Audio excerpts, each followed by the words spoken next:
گویا کہ بیوی کے وارث بننے کی بھی دو صورتیں ہیں، یا تو شوہر کی اولاد ہوگی یا نہیں ہوگی۔ اگر شوہر کی اولاد ہوگی تو بیوی کو 1/8 حصہ ملے گا، اگر شوہر کی اولاد نہیں ہوگی تو بیوی کو 1/4 حصہ ملے گا۔ اگر بیویاں ایک ہے، ایک سے زیادہ ہیں، تو وہ جو 8واں حصہ بنے گا یا چوتھا حصہ بنے گا، دونوں صورتوں میں وہ سب میں برابر برابر تقسیم ہو جائے گا۔ مثلا شوہر کی اولاد ہے، بیویوں کا حصہ بنتا ہے 1/8، بیویاں ہیں 4، تو یہ 1/8 حصہ جتنا بھی بنے گا یہ چاروں بیویوں میں برابر برابر تقسیم ہو جائے گا۔ یہ نہیں کہ ہر بیوی کو 1/8، یہ نہیں، وہ 1/8 جو ہے وہ تمام بیویوں کے اندر برابر برابر تقسیم کر دیا جائے گا۔ اللہ رب العزت نے ان آیات مبارکہ میں ہماری یہ رہنمائی فرمائی۔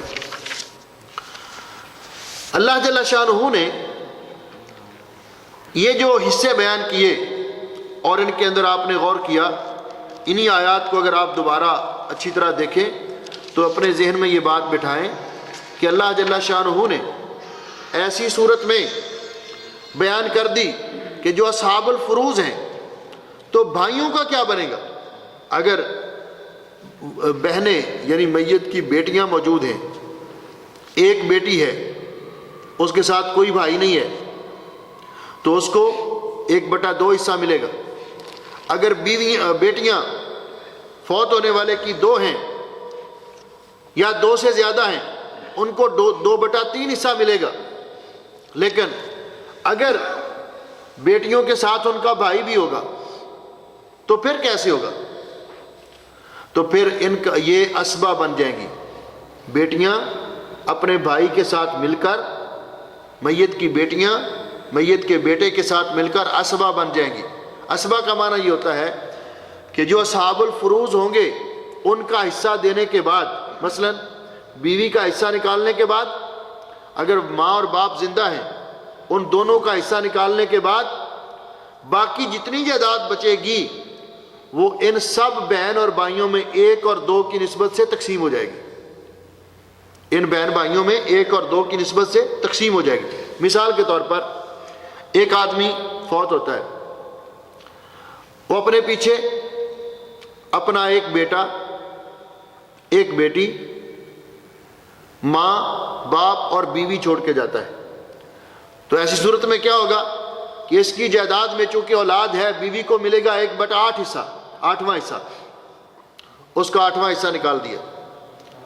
ماں کو ملے گا 1/6، 1/6 نکال دیا کیونکہ اولاد ہے۔ باپ کو ملے گا، میت کے باپ کو 1/6 کیونکہ اولاد ہے، اس کا حصہ نکال دیا۔ اب جو باقی بچے گا اس کو ہم کتنے حصوں میں تقسیم کریں گے؟ 3 حصوں میں، کیونکہ ایک بیٹی ہے اور ایک بیٹا ہے، تو ان 3 حصوں میں سے 1 حصہ بیٹی کو دے دیں گے اور 2 حصے بیٹے کو دے دیں گے، یعنی بیٹی کا ڈبل۔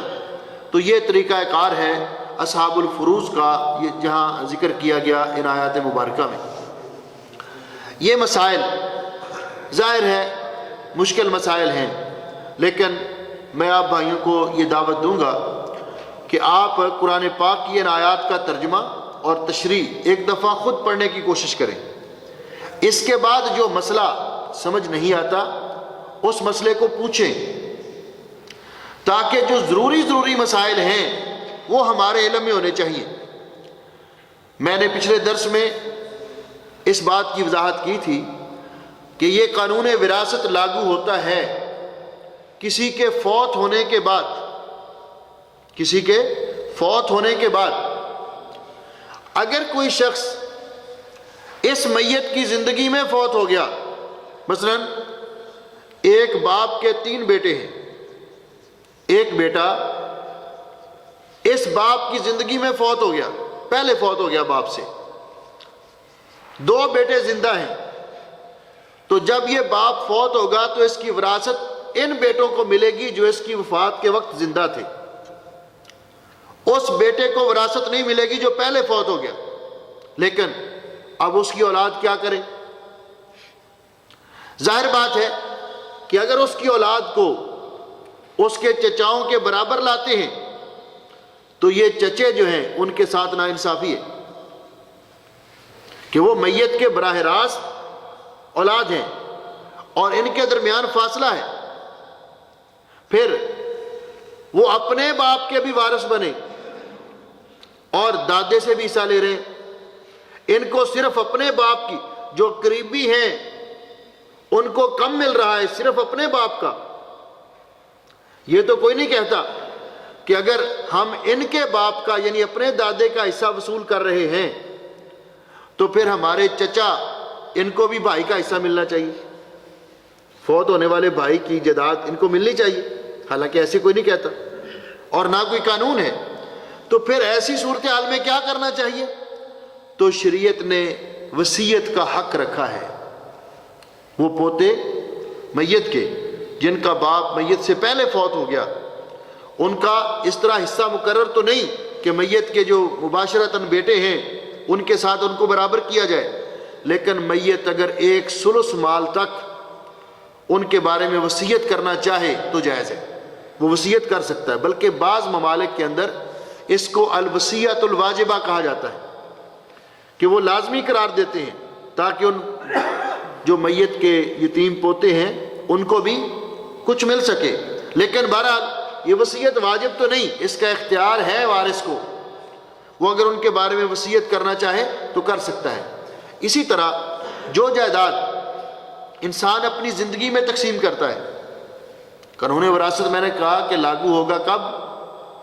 مرنے کے بعد، لیکن اگر زندگی میں کوئی اپنی جائیداد تقسیم کرنا چاہتا ہے تو وہ ہبہ شمار ہوگی، اس میں ساری اولاد برابر ہوگی، بیٹیوں کو بھی اتنا دینا پڑے گا اور دینا لازمی ہے، اور بیٹوں کو بھی اور بیٹیوں کو بھی برابر، کیونکہ یہ زندگی میں تقسیم کی جا رہی ہے اور یہ وراثت نہیں بلکہ یہ گفٹ ہے، ہبہ ہے۔ تو ہبہ میں نبی علیہ السلام نے فرمایا اتقوا اللہ واعدلوا بین اولادکم، اللہ سے ڈرو اور اپنی اولاد کے درمیان عدل و انصاف قائم کرو۔ میں نے یہ بھی عرض کیا تھا کہ جو وارث جن کے حصے مقرر ہیں ان کے بارے میں رسول اکرم صلی اللہ علیہ وسلم نے یہ قانون ہمارے لیے واضح طور پر بیان کر دیا کہ ان اللہ اعطى كل ذی حق حقہ فلا وصیۃ لوارث، کہ اللہ تعالیٰ نے ہر حقدار کو اس کا حق دے دیا ہے، لہٰذا وارث کے لیے وصیت نہیں کی جا سکتی۔ والدین وصیت میں اگر زیادتی کریں گے، وصیت کے اندر اگر زیادتی کریں گے، زیادتی کس طرح کریں گے کہ مثلا یا تو وصیت اس لیے کی کہ ورثاء کو محروم کرنے کی نیت ہو، یہ بھی جائز نہیں، یا وصیت اس لیے کی کہ کسی ایک وارث کو یا ایک کی فیور کر کے باقیوں کو نقصان پہنچانا مقصود ہو، یہ بھی جائز نہیں۔ تو وارث جو بن رہا ہے براہ راست، مثلا بیٹے وارث بن رہے ہیں تو بیٹوں کے بارے میں وصیت نہیں کر سکتا، یہ کہنا درست نہیں ہے کہ میرے چھوٹے بیٹے کو فلاں میرا مکان بنگلہ کوٹھی اس کو دے دینا باقی تقسیم کر لینا، یہ درست نہیں ہے۔ اور اگر وصیت کرنے والا کوئی ایسی وصیت کر کے جائے جو وصیت شریعت کے خلاف ہو تو ورثاء کا حق بنتا ہے کہ اس کی اصلاح کریں، اس کو شرعی قاعدے کے مطابق ڈھالیں اور پھر اس پر عمل کریں۔ نبی علیہ السلام نے فرمایا ان الرجل والمرأة ان الرجل لیعمل والمرأة، ایک کوئی مرد یا عورت وہ عمل کرتے رہتے ہیں نیک عمل 60 سنہ 60 سال تک، فیضاران فی الوصیہ، لیکن آخری وقت میں وصیت کرتے ہوئے کسی کا نقصان کر جاتے ہیں، کسی کو نقصان پہنچا دیتے ہیں، فتجب لہم النار، تو اس گناہ کی وجہ سے ان پر جہنم واجب ہو جاتی ہے۔ اس لیے یہ بڑا حساس مسئلہ ہے۔ اور دوسرا میں نے عرض کیا تھا کہ قرض کا معاملہ بھی بڑا حساس معاملہ ہے، زندگی کے اندر اس کو نمٹا لینا چاہیے۔ اللہ ہمیں عمل کی توفیق بخشے۔ یہ موٹے موٹے ان آیات کی جو تفسیر تھی میں نے آپ کے سامنے بیان کر دی، اور ان کا شان نزول میں نے پچھلے درس میں بیان کر دیا تھا۔ اس کے علاوہ چند ایک ایسے مسائل ہیں جو دقیق مسائل ہیں اور جن کو طلبہ اگر کلاس کے اندر سمجھیں تو وہ سمجھنا ان کا ممکن ہوتا ہے۔ اس طرح عمومی طور پر وہ اصطلاحات عام درس کے اندر ان کو بیان کرنے سے عوام کو کوئی فائدہ نہیں ہوتا، اس لیے اس علم کو فرض کفایہ کہا گیا کہ موٹی موٹی چیزیں انسان کو معلوم ہوں، لیکن اس کے جو دقیق مسائل ہیں ان کے لیے علماء کی طرف رجوع کرنا چاہیے۔ تو انشاءاللہ جو آپ کے سوال ہوں گے اس کے متعلق ان کے بارے میں تو ہم گفتگو کریں گے، لیکن یہ ابتدائی چیزیں تھیں جو علم وراثت کے بارے میں نے بیان کر دیں۔ جزاکم اللہ خیر، السلام علیکم۔